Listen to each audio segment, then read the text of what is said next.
धोखेबाज पत्नी का बर्थडे गिफ्ट। संदीप की शादी एक सुंदर सी लड़की से 5 साल पहले हुई थी, लेकिन उसे हमेशा लगता था कि वह उससे धोखा दे रही है, क्योंकि उसकी पत्नी के कुछ व्यवहार बहुत ही संदिग्ध थे। वह चैटिंग करते समय लगातार हंसती और मुस्कुराती रहती थी। जब भी संदीप उससे पूछता कि वह किसे मैसेज कर रही है, तो वह कभी कहती कि उसकी माँ थी या कभी कहती कुछ दोस्त।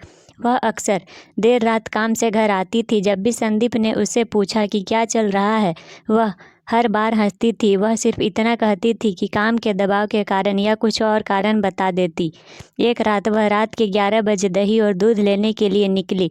संदीप ये जानने के लिए जागता रहा कि वह कब वापस आती है। वह 2 बजे वापस आई।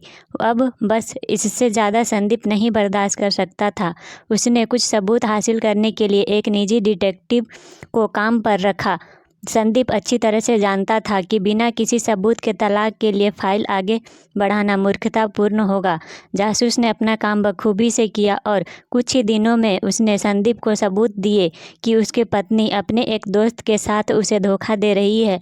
संदीप उसे तलाक देने के लिए तैयार था, लेकिन उसने सही समय आने का और उस पर हुए अन्याय का बदला लेने का इंतजार किया। उसकी पत्नी का जन्मदिन कुछ ही हफ्तों में था। संदीप ने उससे पूछा कि वह अपने जन्मदिन पर क्या चाहती है। उसने संदीप से कहा कि वह अपने जन्मदिन पर काम करने में व्यस्त होगी। उसने संदीप से अपने दोस्तों के साथ छुट्टी पर जाने के लिए कहा, क्योंकि वह उस सप्ताह के दौरान बहुत व्यस्त होगी। संदीप को पता था कि वह वास्तव में क्या कर रही थी। जैसे ही सप्ताह आया, संदीप एक दोस्त के घर गया और उसने अपनी पत्नी से कहा कि वो अपने दोस्तों के साथ टूर पर गया है। संदीप ने वहाँ से उसकी पत्नी की माँ, बहन, पिता और कुछ दोस्तों को बुलाया। उसने उनसे कहा कि वो उसके जन्मदिन पर उसे एक बड़ा सरप्राइज़ देना चाहते हैं। संदीप ने उनसे कहा कि हम उसे सरप्राइज़ देने के लिए उसके कमरे में घुसेंगे। सुबह का समय था। घड़ी का समय 7:15 था। संदीप अपने अपार्टमेंट के ठीक बाहर सभी से मिला। वो सब लिफ्ट में गए। अब वो कुल मिलाकर 7 से 8 लोग थे। उसकी पत्नी की माँ के हाथ में जन्मदिन का केक था।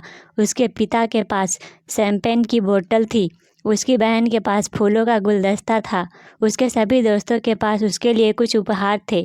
किसी को अंदाज़ा नहीं था कि क्या होने वाला है। संदीप ने सभी को जितना हो सके शांत रहने के लिए कहा।